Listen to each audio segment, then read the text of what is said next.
కేసీఆర్ సంక్షేమం అన్నలను మెప్పించింది. కేసీఆర్ ప్రభుత్వ విధానాలతో 10 ఏళ్లు ప్రశాంతంగా తెలంగాణ రాష్ట్రం వెలిగిపోయింది. వందలాది మంది నక్సలెట్లు లొంగిపోయారు. ఆదివాసీ గ్రామాలకు సైతం అభివృద్ధి ఫలాలు దక్కాయి. రైతు బంధు బీమాతో ధీమా పెరిగిపోయింది.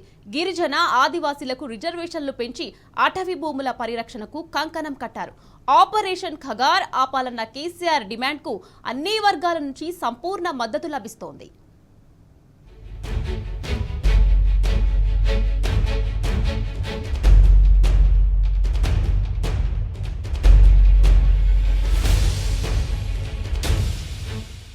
అడవిగుండల్లో అభివృద్ధి గానం వినిపించింది. ఎన్కౌంటర్లు, రక్తపాతాల ద్వారా నక్సల్స్ సమస్య పరిష్కారం కాదని నిరూపించారు. మారుమూల ఆదివాసీ గ్రామాలకు సైతం సంక్షేమ అభివృద్ధి ఫలాలను అందించడంతోనే మౌలిక మార్పు సాధ్యమని కేసీఆర్ తన పరిపాలనతో రుజువు చేశారు.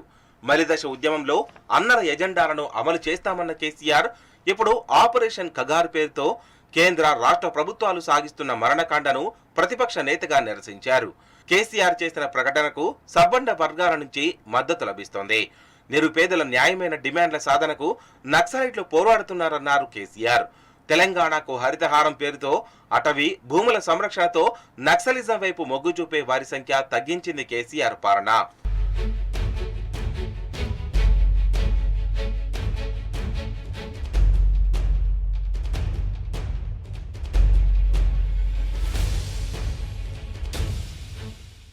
తెలంగాణలో సబ్బండ వర్ణాలకు కేసీఆర్ ప్రభుత్వం కల్పించిన అవకాశాలను చూసి అనేక మంది నక్సలైట్లు జనజీవన స్రవంతిలో కలిశారు.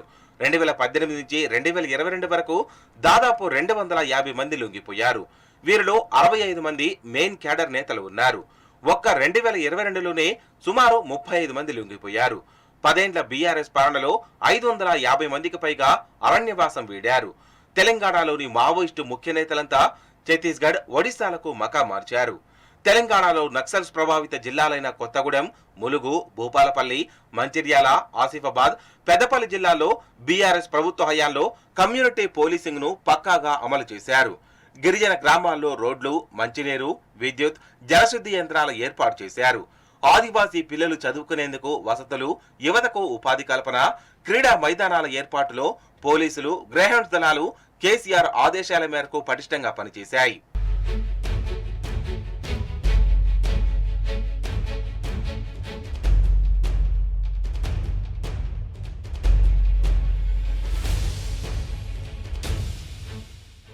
జనజీవన స్రవంతిలో కలిసిన వారి కోసం కేసీఆర్ ప్రభుత్వం పునరావాస పథకాన్ని పక్కాగా అమలు చేసింది.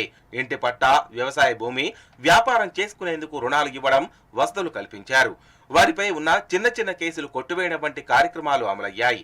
ఆదివాసీలు, గిరిజనులు, గిరిజనేతరులు సైతం మార్పు దిశగా పయనించారు. పొరుగు రాష్ట్రాలతో పోలిస్తే కేసీఆర్ ప్రభుత్వం అమలు చేసిన అభివృద్ధి పనులు సత్ఫలితాలనివ్వడాన్ని అన్నలు సైతం స్వాగతించారు. యుక్త వయసులోనే ఉద్యమంలోకి అడుగుపెట్టే వారి సంఖ్య తెలంగాణ రాష్ట్రంలో పూర్తిగా తగ్గిపోయింది. అడవిలో క్షణక్షణం భయంతో చనిపోవడం కంటే ధైర్యంగా ఉద్యోగాలు చేస్తూ తమ వారికి సేవ చేయాలనే ఆలోచనతో వాపస్ వచ్చిన వారి సంఖ్య అధికంగా ఉందని నిఘా వర్గాలు తెలిపాయి.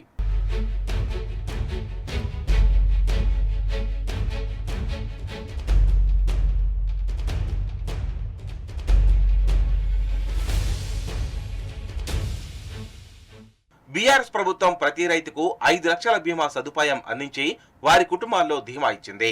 నక్సల్స్ ప్రభావిత జిల్లాల్లో సుమారుగా 4 లక్షల మంది రైతన్నలున్నారు. వీరిలో ఎస్టీ రైతులు సుమారు 63,000 మంది ఉన్నారు. 2018 నుంచి వీరికి రైతు బంధు అందించింది. Telangana tribal BC welfare residential education society ఆధ్వర్యంలో కేజీ టు పీజీ మిషన్ లో భాగంగా అద్భుతమైన హాస్టల్ వసతితో నాణ్యమైన విద్యను అందించింది. గురుకులాల్లోని ఒక్కో విద్యార్థి కోసం కేసీఆర్ సర్కార్ ఏటా సుమారు 1.2 లక్షలు ఖర్చు చేసింది.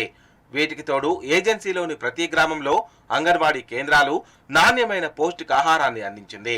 8 ఏళ్లలోనే సుమారు 22 లక్షల ప్రైవేటు ఉద్యోగాలు కల్పించింది.